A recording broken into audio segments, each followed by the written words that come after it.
제가 어젯밤에 좀 많이 아팠었습니다. 먹은 게 좀 먹고 운전하고 이러면 하다 보니까 그랬는지 체도 제대로 취했나 봐요. 그래가지고 새벽 5시 넘게까지 아주 애를 태웠습니다. 오늘 설교 못하려나 이랬는데 감사하게도 설 수 있어서 다행이고요. 너무 아픈데 오른쪽 이 안에까지도 다 이 가슴 안도 아프고 도대체 이게 협심증이야 뭐야 뭔지 모르는 이상한 거를 경험을 다 했습니다. 위는 찢어지는 것 같고 자주에는 많이 아팠습니다. 그래서 땀 뻘뻘 흘리면서 그렇게 씨름을 했는데 어쨌거나 하나님의 은총 속에서 제가 아직도 주일날 예배를 한번 못 드려본 적이 없거든요. 그래서 이번에도 역시나 우리 하나님께서 지켜주셔서 오늘 이렇게 좀 아침에 정신 차리고 살짝 잠이 들었는데 이미 한 2-3시간 지나간가 봐요. 그래가지고 씻고 나니까 정신이 좀 듭디다. 그래서 여차 제가 우리 장전도사 설교하라고 부탁을 좀 해놨는데 괜찮은 것 같아서 제가 서게 됐습니다. 그래서 목소리가 좀 자꾸 기운이 빠지더라도 조금 양해하시길 바랍니다. 우리 인생이 복을 기대하고 복을 좋아하지 않는 사람은 아마 없을 것입니다. 우리나라만 복자를 써붙이기를 좋아하고 봄 되면 입춘대길 이렇게 문에다가 써붙이고 벽에다가도 써붙이고 뭐 이렇게 지금 복자를 많이 사용하는데 복조리 뭐 그런 것도 달고 자 어제 그러는데 복 많이 받으라잖아요. 그죠? 새해가 되면 하는 말이 복 많이 받으세요. 새해 복 많이 받으세요. 그러면 그게 인사가 되어서 그럽니다. 근데 우리나라만이 아니고 세계 각국의 어느 나라 치고 복을 좋아하지 않는 사람은 없더라고. 다 복 받기를 원해서 갈망하는 모습을 볼 수가 있습니다. 그런데 이게 아이러니라고 해야 되나요? 죄에 빠진 인생이 자기 스스로 자기를 복을 줄 수가 없게 해놨습니다. 무슨 말인가 하면 내가 나를 축복하고 싶은데 그죠? 복 받기를 원하니까 누구 남 잘 되기를 바라겠어요? 내 잘 되기를 바라지. 나를 축복하고 싶은데 절대로 나를 축복하지 못하도록 해놨다는 거. 나를 축복하면 왜 안 되는가? 그건 다 죄가 돼버립니다. 그걸 이기심이라고 그래요. 자기가 자기를 사랑하고 자기가 자기를 위하고 이게 다 죄악의 근본이 되어 있습니다. 그래서 죄를 지으면 당연히 저주가 따라오고 고통이 따라오지 죄를 범하는데 평안하고 형통하고 잘되고 복받고 그럴 리가 없다는 것이죠. 하나님은 절대로 자기가 자기를 축복하지 못하게 해놨습니다. 오늘 이 시대가 더욱더 고통이 많은 시대가 됐잖아요. 가정에 불화가 생기고 고통이 생기고 왜 그러느냐? 상대를 축복할 줄을 몰라요. 이기심이 극에 달하고 죄악이 관영되어서 자기를 위하려고 하는 마음에 남편은 아내를 축복하고 아내는 남편을 축복해야 그 가정이 평안해지는데 남편은 남편 자기를 축복하려고 하고 아내는 아내 자기를 축복하려고 해가지고 자꾸 상대방들은 나를 섬기라는 거야. 내 마음에 들게 행동해라. 이렇게 나를 섬기라. 이렇게 말을 하니까 그게 저주가 되어버리는 거죠. 그럼 어디서 복이 오느냐? 상대를 위하는 데 복이 옵니다. 그러니까 가정이 행복해지려면 여러분들이요. 부디 하나님의 뜻을 거역하지 말고 하나님의 진리를 거역한다고 될 게 아닙니다. 가정에 평안하고 행복해지기를 원한다면 어찌하든지 한 몸 된 상대를 위해 주십시오. 그러면 평안하고 옵니다. 반드시 말이죠. 상상할 수 없는 평안과 행복을 누리게 됩니다. 그러니까 나를 사랑하지 말고 내 아내를, 나를 사랑하지 말고 내 남편을, 나를 위하려고 하지 말고 남편을 위하고 나를 위하려고 하지 말고 아내를 위해줘라. 그러니까 돕는 배필이기 때문에 상대를 도와야만 평안이 오고 행복이 오는 것이지 자기를 위하면 저주가 되어버립니다. 결국 그 이기적인 그 모습을 견디지 못하고 다 깨지는 거예요. 또 상대방이 자기를 챙기면 안 하던 상대방까지 다른 상대 쪽에도 덩달아서 말이죠. 뭐야, 저래 이기적인 저거를 내가 손해보고 저를 위해야 돼? 이런 생각이 들어가지고 나도 나를 챙기려고 하는 게 생깁니다. 그죠? 내가 저를 챙겨주면 저가 나를 챙겨주는데 내가 자꾸 나를 위하고 이기적으로 놀면은 상대방이 뭐라고 나를 자꾸 위해주느냐 이거죠. 자기도 나만 이렇게 억울하고 당할 수는 없다. 그래서 자기도 자기를 챙기기 시작하고 딴 주머니도 차고 너는 그래 네 좋을 대로 해라. 나는 나 좋을 대로 한다. 이래가지고 극한 이기적이 시작되는데 그래서 가정이 다 깨지고 불행이 찾아오는 것입니다. 이해가 되시면 하면 우리 인간이 하나님을 대적해서 이길 수가 없습니다. 그러니까 우리는 참된 평안과 행복을 누리려면 하나님의 진리 안으로 들어가야만 합니다. 그래서 나를 쳐서 복종시켜서 비록 내 정욕과는 맞지 않지만 그럼에도 불구하고 나를 쳐서 하나님 뜻에 복종하면 하나님께서 약속하신 그 약속이 반드시 성취가 된다는 것입니다. 깨달아지시기를 주님 축원합니다. 오늘 본문은 윤택한 삶에 대해서 말씀을 하고 있습니다. 어떻게 하면 삶이 윤택해지는가? 오늘 본문 속에 있는데 우리는 이것을 한 세 가지로 한번 생각해 보려고 합니다. 첫 번째로는 무엇보다 복음을 믿고 받아들여야만 복이 옵니다. 하나님과 원수된 상태에서는 절대로 복을 기대할 수가 없습니다.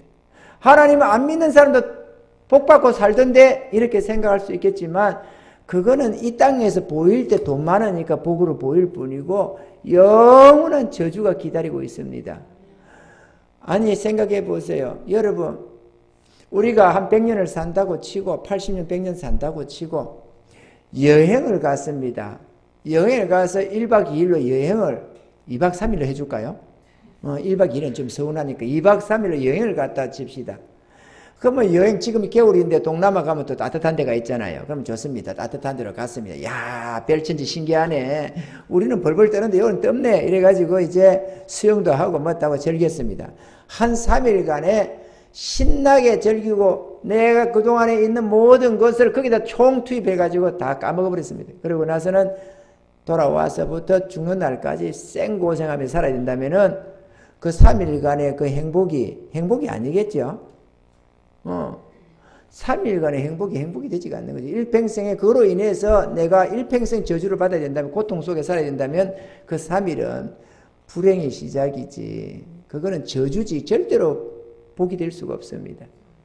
그러면 우리의 영원한 삶에 비춰서 이 땅에서 80년, 100년은 어떠느냐? 그거는 1분 1초도 안 됩니다. 이 땅의 100년이 영원한 우리의 삶에 비춰볼 때 1분 1초도 안 된다고. 2박 3일은 고사하고 1분 1초도 안 된다니까요. 그런데 1분 1초도 아니라 밤에 한 경점이라고 하는 점 찍는 것 같은 그 순간이 좀 부하다고 해서 좀 떵떵거리고 산다고 해서 그걸 복으로 어떻게 여기느냐 그거죠. 절대로 복이 될 수가 없습니다. 좀 하나님의 관점을 가지고 쳐다보시길 바랍니다.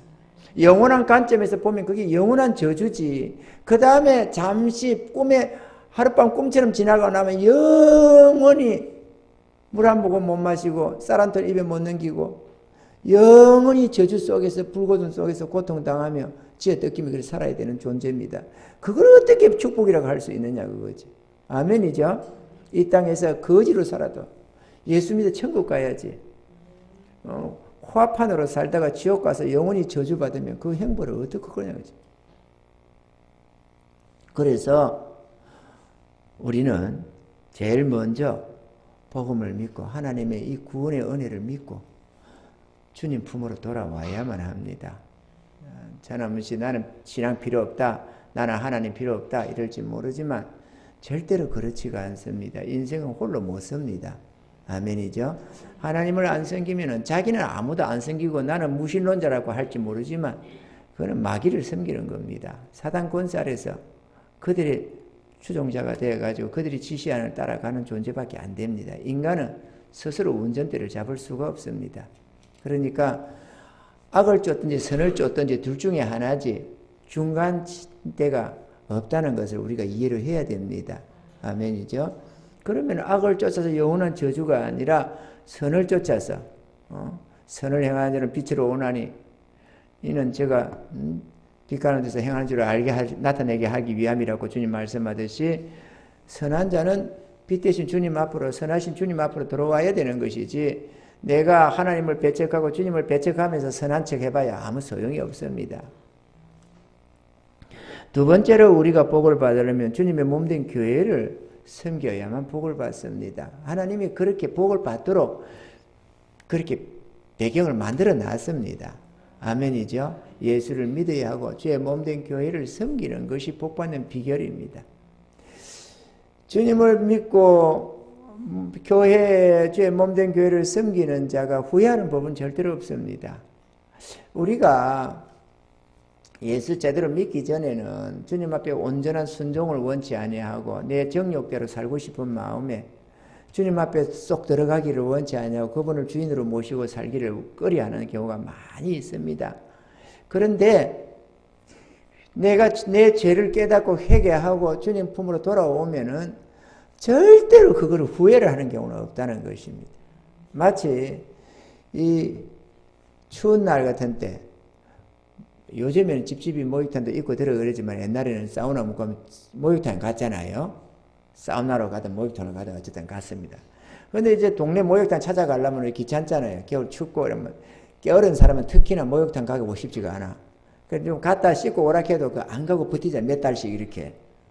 설 때 추석 때 이럴 때 때를 이제 묶고 놨다가 싹 벗겨내고 이렇게 하는데 어쨌거나 워낙 심하니까 옛날에는 목욕탕 가려면 남사실 없다고 대충 먼저 초벌을 씻고 갔어요. 그런 사람도.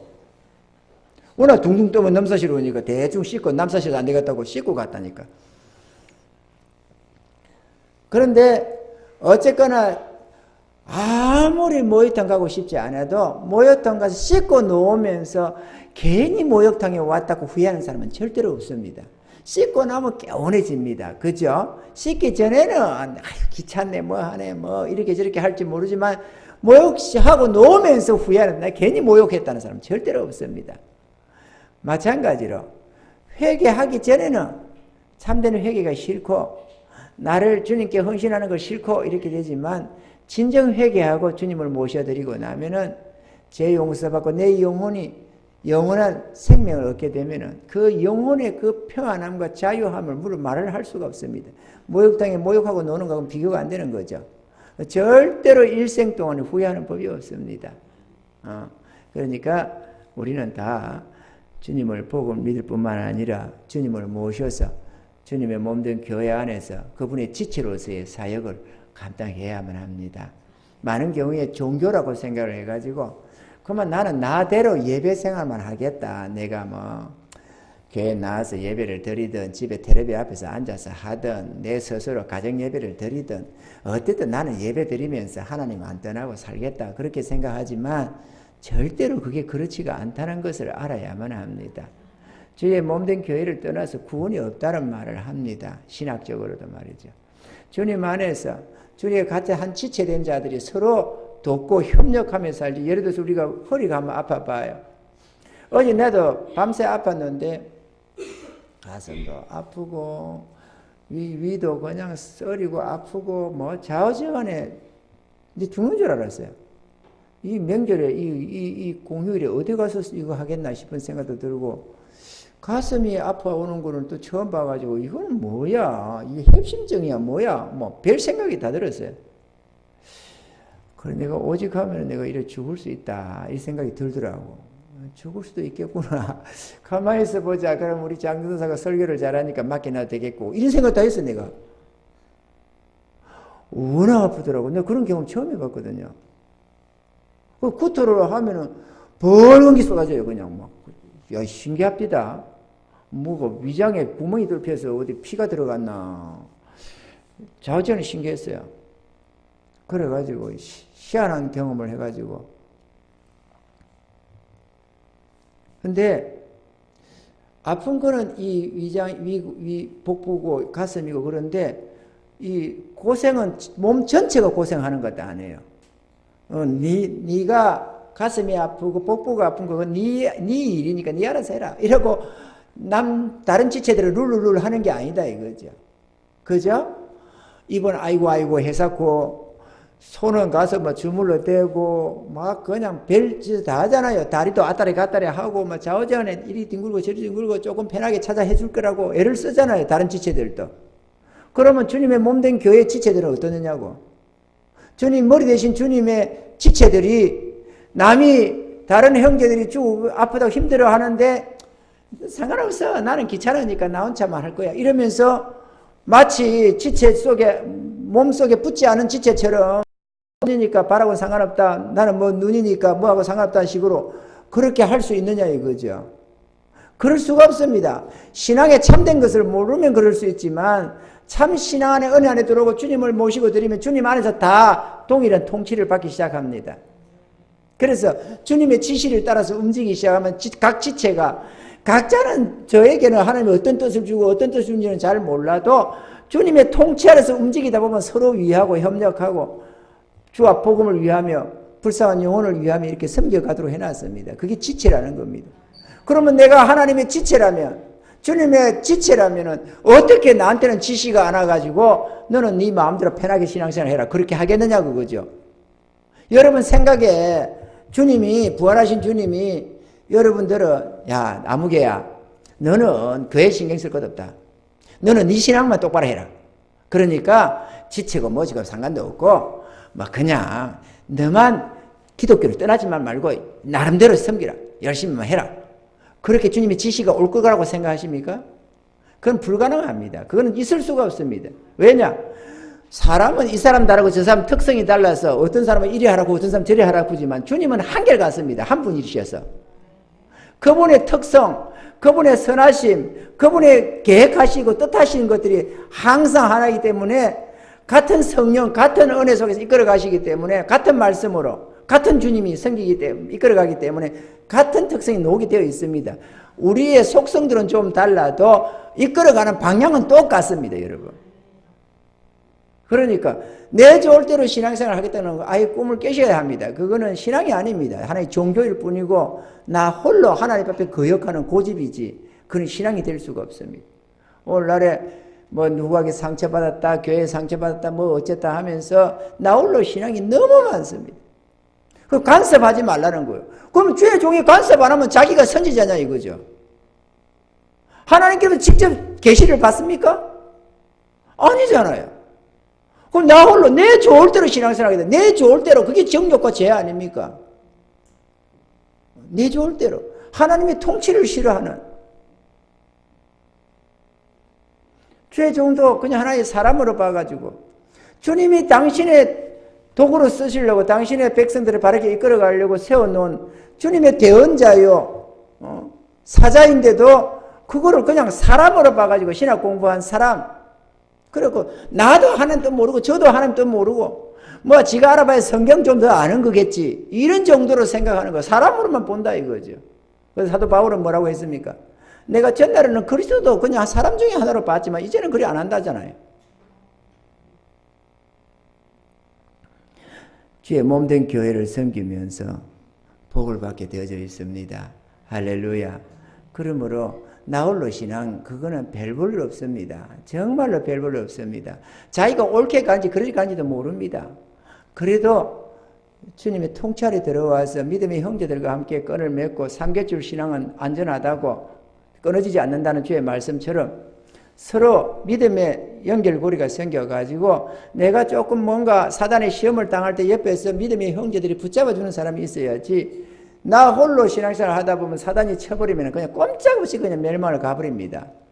이런 점을 우리가 잘 이해하시고 교회 안에서 믿음의 같은 믿음 안에서 같은 신앙을 체크해 가면서 인도함을 받아가는 그런 은혜가 있기를 바랍니다. 여러분이 어느 교회를 가든지 상관없습니다. 어느 교회를 가든지 일단은 제가 참된 주의 종인지를 살펴봐야 하고 주님이 정말로 저는 저 사람만큼은 틀림없이 하나님의 종이다. 목사다 뭐 어쩌다 그게 아니라 목사야 목사지. 문제는 참된 종이냐 그거죠. 주님이 세운 진짜 자기 백성을 위해서 세운 종이냐 그걸 확인해야 합니다.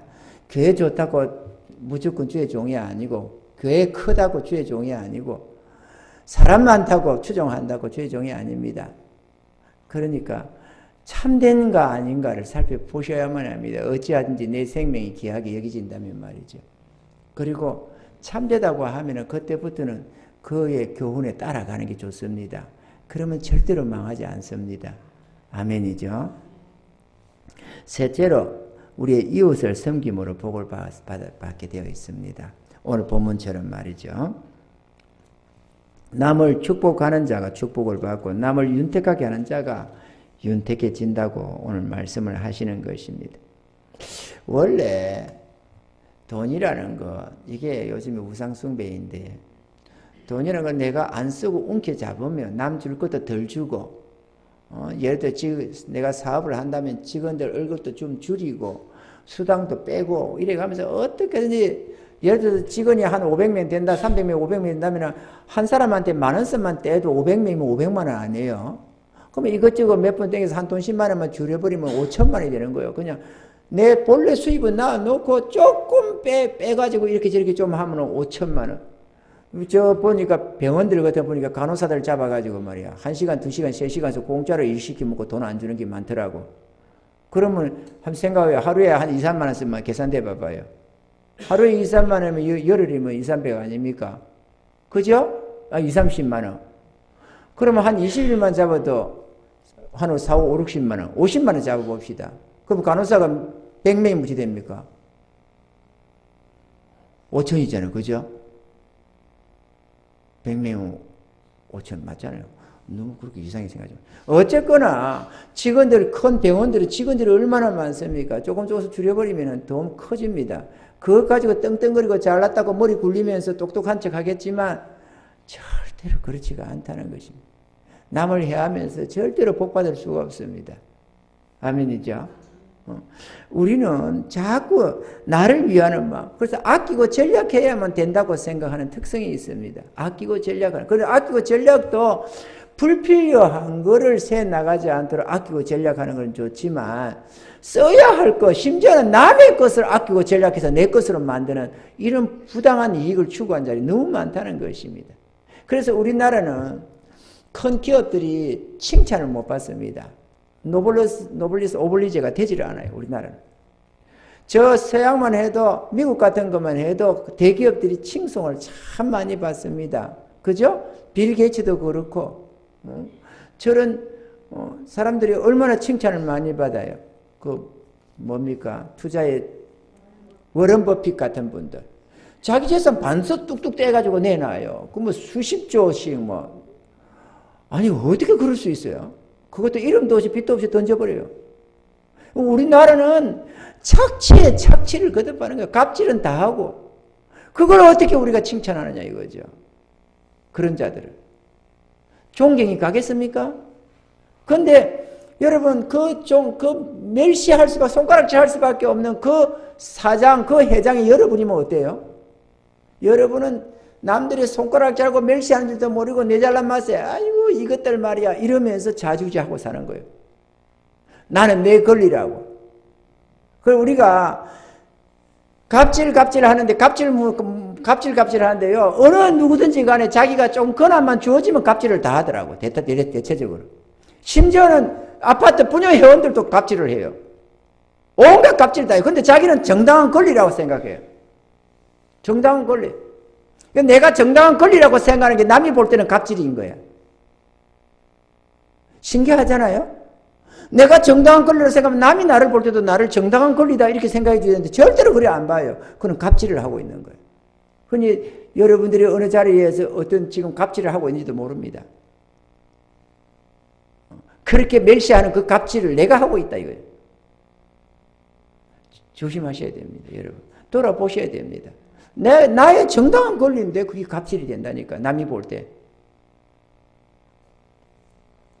그래서 이 노블리스 오블리제라고 노블리스라는 게 명예라는 뜻인데 어떤 명예가 주어지면은 그에 대한 고귀한 의무가 따라야 된다. 그게 오블리제라는 것인데 그러니까 명예에는 당연히 따라야 할 의무가 있다 그 얘기죠. 큰 명예일수록 큰 의무감이 사회에 주어지는데 뭐 어찌된 건지 타락한 인생들이 명예는 추구하면서 의무를 빼버리는 거예요.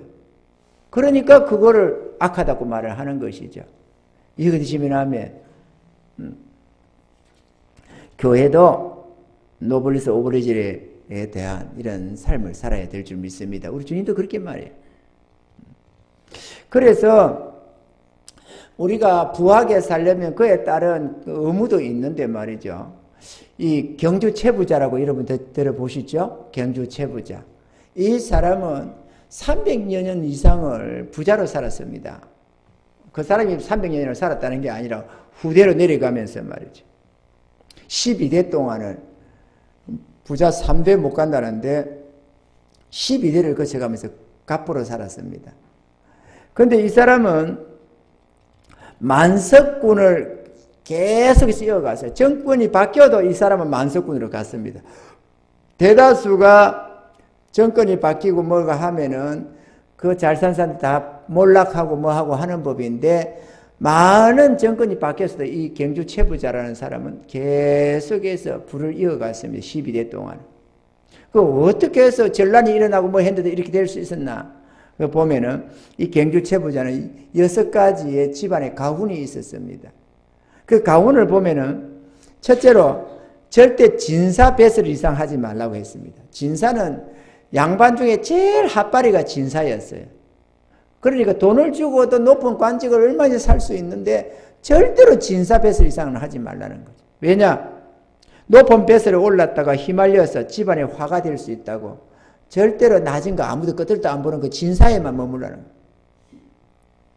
두 번째로는 재산은 1년에 만석만 챙기라는 거예요. 만석 이상 모으지 말고 만석이 더 거둬지는 건 다 나눠줘 버리라.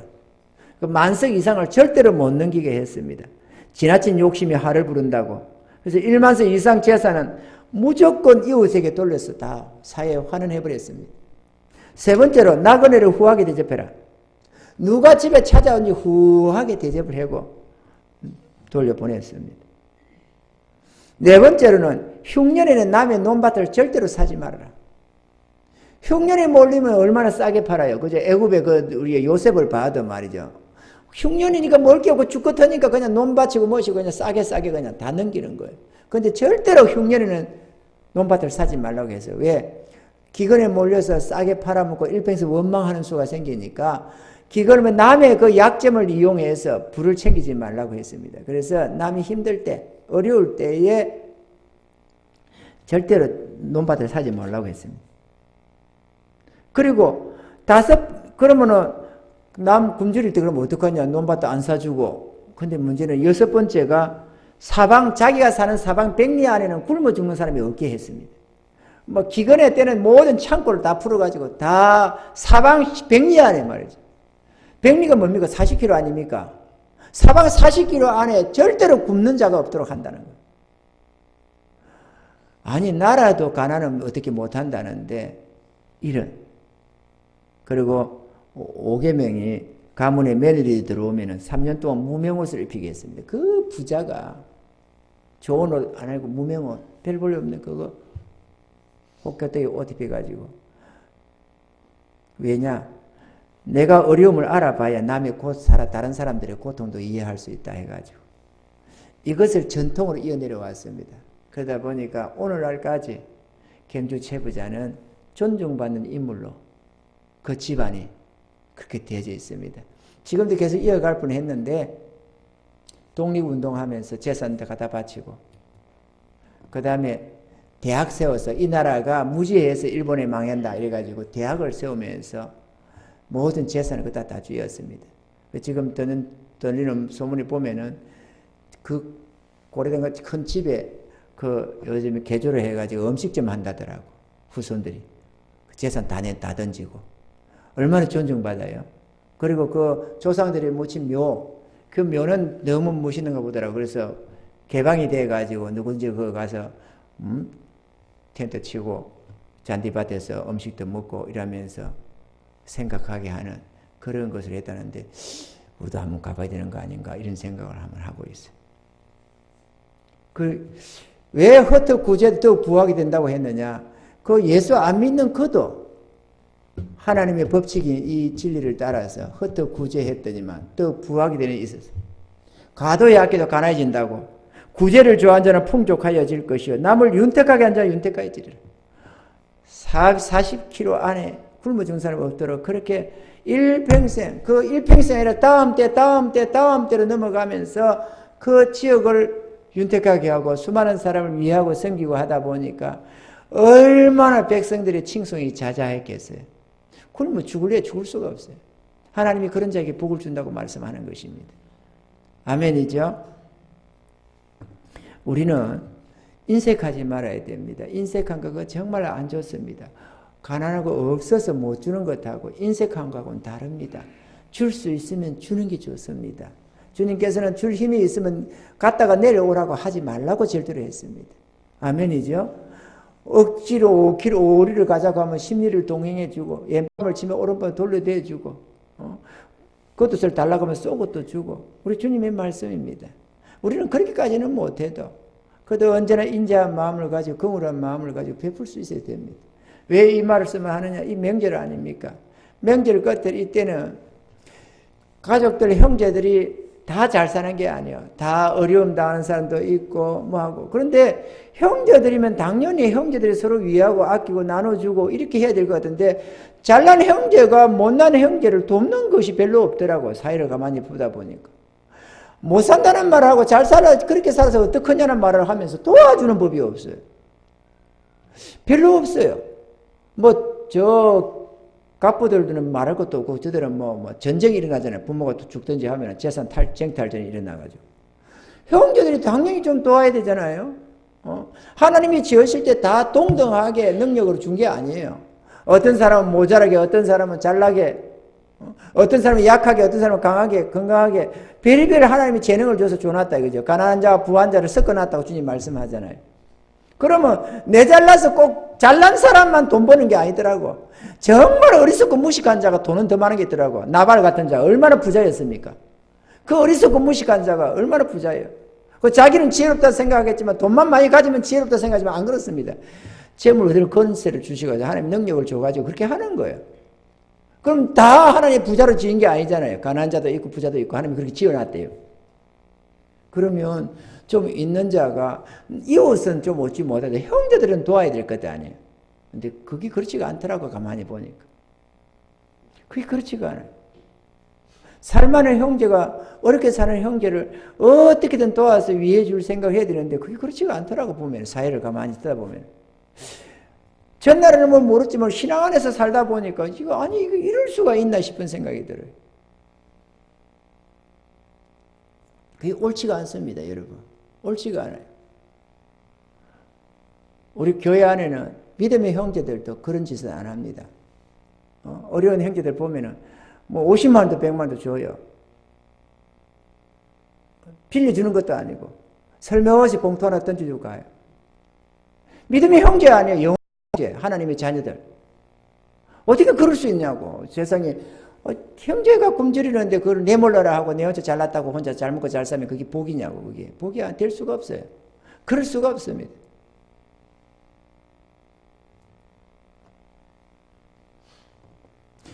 조선의 말년에 제일 조선 최고의 갑부 임상옥이라는 사람은 그 상도라는 책을 보다 보면 그 안에 있는데 참 좋습니다. 그는 불교에 많이 기회에 있었고 했는 인물인데도 책이 참 좋아요. 그래서 내가 한 5번 정도 읽었습니다. 5권까지 있는 건데 5권이죠. 아마 5권까지 있는 건데 5번 읽었어요. 책 참 좋습니다. 근데 그거 보면은 재상평여수 인중직사행이라는 말을 합니다. 그게 무슨 말이냐?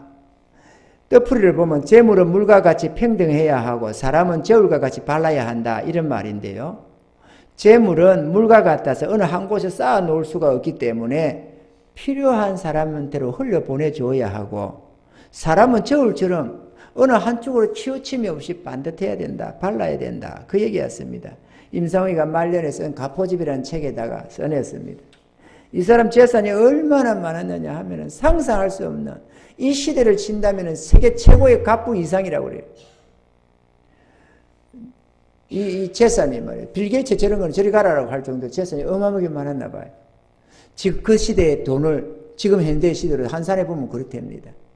상상이 안 되는 재산. 근데 그는 말년에 그 많은 재산들을 풀어서 다 나눠주기 시작합니다. 자기에게 빚진 자들 다 불러가지고 다 그거 문서 다 태워주고 다 태워버려주면서 가면서 엉덩이 하나씩 다 줘서 들고 가게 다 했어요. 그 어마어마하던 모든 거 다 풀어줬습니다. 그리고 노년에 저기 하나 당 하나 만들어 놓고 거기서 연못가 이렇게 사당 하나 만들어 놓고 거기서 글 쓰면서 그러면서 노년을 보냈습니다. 그때가 최고로 부한 때라고 합니다. 뭔 부하냐? 돈이 많아서 부한 게 아니라 이 심령의 말이죠. 이 부함이 넘쳐났다. 나는 이 임상우의 이 말을 나는 동의합니다. 정말로 재물은 물 같아서 잘 사용해야 합니다. 잘 사용해서 내게 있는 거 쌓아놓고 쓸 데도 없는데 쌓아놓는 그게 좋은 게 아니고 그렇다고 해서 막 허비하라는 건 아닙니다. 허비하고 베푸는 거하고는 다릅니다. 어떤 사람은 주체를 못해 돈 좀 생기면 사방에다가 막 술도 사주고 뭐도 사주고 이래 정신없이 없애버리는 자가 있어요. 매덕이 있어도 없애버리고 몇십억이 있어도 없애버리고 그런 사람이 있어요.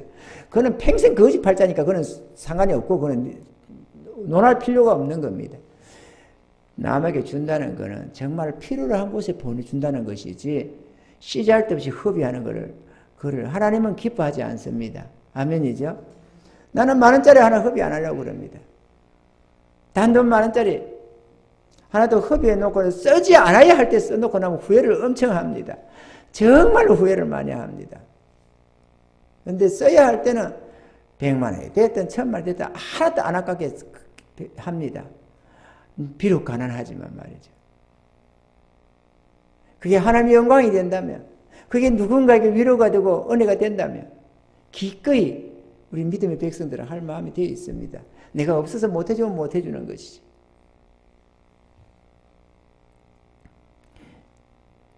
샘물은, 솟아날 샘물은 자꾸 퍼내야만 물건이 막히지 않는다고 합니다.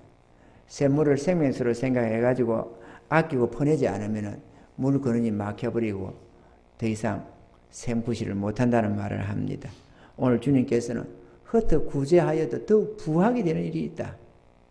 그러나 과도히 아낀다고 부해지는 게 아니고 더욱 가난해질 뿐이다.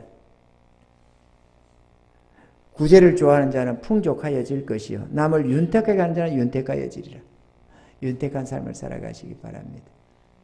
저희 가정은 지금 되게 많이 공고합니다. 공고한데 그러면은 윤택이 없냐? 아닙니다. 윤택합니다. 가진 것이 없다는 말이지. 그 속에서도 넉넉한 베풀 마음이 있고 또 그런 기회를 주시면 기꺼이 베풀어 가면서 갑니다. 그러니까 심령 안에는 돈이 없으면 못한다는 그 개념이 별로 없습니다. 언제나 필요하면 주님 채워주시고 또 써야 할 때는 또 쓸 수 있도록 은혜 주신다는 걸 너무 잘 알고 있습니다. 그러니까 이 마음에 인색함도 없고 궁핍이라는 쪼들리는 그 마음도 없습니다. 아끼고 전략하지만 또 얼마든지 부유하게 이렇게 행동해 갈 수가 있습니다. 하나님이 주시는 능력이요 은혜입니다. 아멘이죠. 주의 말씀에 비와 눈이 땅에 내려서는 그냥 흩어로 돌아가는 법이 없고 반드시 싹을 내고 열매를 맺게 해서 파종하는 자에게 종자를 주고 먹는 자에게 먹을 것을 주시는 것처럼 주의 입에서 나오는 모든 말씀도 반드시 그 하나님이 보내신 뜻을 이루며 형통케 한다고 말씀했습니다. 그러니까 하나님 말씀이 흩어로 돌아가는 법이 없고 한번 말씀했지만 반드시 그 뜻을 이룬다는 것입니다. 오늘 이렇게 말씀되어져선 절대로 이 말씀은 그냥 흩어로 돌아가는 법이 없습니다. 우리 삶 속에 반드시 성취가 됩니다. 내가 거역하면 거역한 대로 성취가 될 것이고 그에 따른 고통이나 형벌이 따라오겠죠. 내가 순종하면 순종한 대로 좀 약속한 그 은혜가 임하게 됩니다. 그러므로 여러분 남은 설령 못해도 그래도 물보다는 피가 진하다고 형제들한테만이라도 시작하십시오. 남에게는 인색해도 내 가정에서부터 좀 풍족하시길 바랍니다. 아멘이죠. 심지어는 자식들한테도 인색한 사람들이 있어요. 뭐 자식도 내 새끼라고 해서 끼고 돌아가지고 뭐든지 다 해주면서 남들한테 냉담한 그걸 말하는 게 아니고 그거는 악한 거고 그래도 사랑하는 처자식이면 처자식한테라도 돈 쓸 수 있어야 되는데 그것도 인색해서 쓰지 못하는 사람도 있어요. 근데 그거는 악합니다. 우리가 할 수 있으면 처자식한테부터 좀 쓰는 법을 배워야 합니다. 아멘이죠. 좀 쓸 줄 알아야 됩니다. 그리고 좀 더 그걸 추가해가면 초월해서 점점 넓혀서 믿음의 안에서, 믿음의 형제들 안에서도 베풀고 나눌 줄 알아야 하고, 더 나아가서 이 사회를 향해서 자꾸 이 베풀며 나누는 이 물줄기가 끊치지 않도록 계속 흘려보내야 합니다. 그러면 그럴수록 하나님께 복을 받게 되어 있고 영원한 저 하늘의 칭찬과 상급도 쌓게 됩니다. 할렐루야. 잠언서 22장 9절에 보면 이렇게 말씀합니다. 선한 눈을 가진 자는 복을 받으리니 이는 양식을 가난한 자에게 나눠줌이니라. 가난한 자에게 준다고, 가난한 자에게 주기 때문에 선한 눈을 가진 자는 복이 있다고 말씀을 합니다. 그러므로 교회와 이웃을 섬겨서 하나님이 주시는 이 풍부와 윤택함을 마음껏 누리시기를 바랍니다. 이 명절 끝에 좀 생각하면서 좀 베풀어야 할 자는 베푸시기를 바라고, 좀 나눠야 할 자는 좀 나눌 수 있기를 바라고, 큰 돈은 아니라도 괜찮습니다. 없이 뭐 단돈 5천이면 어떻고 만원이면 어떻습니까? 베풀 수 있으면 좀 베푸시기 바랍니다. 어려움 당하는 사람들 피눈물을 보면은 같이 좀 아파할 줄도 알고 좀 인간이 인간답게 살아야 되지 않겠어요? 시편 34편 8절로 10절에는 주님이 이렇게 말씀합니다. 너희는 여호와의 선하심을 맛보아할지어다. 그에게 피하는 자는 복이 있도다. 너희 성도들아 여호와를 경외하라. 저를 경외하는 자에게는 부족함이 없도다. 젊은 사자는 궁핍하여 줄일지라도 여호와를 찾는 자는 모든 좋은 것에 부족함이 없으리로다. 자기 주 하나님을 찾고 구하고 하나님의 뜻 가운데 순종하며 살아가는 자는 모든 좋은 것에 부족함이 없도록 하나님이 부요함을 주신다고 약속합니다. 부요한 은혜가 있기를 바랍니다. 사도 바울은 금과 은은 내게 없지만 내게 있는 게 있다라고 말씀하시면서 가난한 자 같으나 모든 것을 가진 자고 아무것도 없는 자 같으나 아무것도 없는 자들 모든 것을 가진 자 가난한 자 같으나 많은 사람을 부유하게 한다고 말을 했습니다. 주님으로 말미암는 이 하늘의 부요를 맛보시기를 바라고 이 부요함을 우리의 가정에서 이웃들에게서 믿지 않는 형제들 안에서 이 은혜를 전해서 이 하나님의 귀한 은혜를 그들에도 전하고 함께 영원한 이 생명을 얻고 천국을 얻을 수 있는 그런 복된 삶을 살아가시기를 주님을 축원합니다.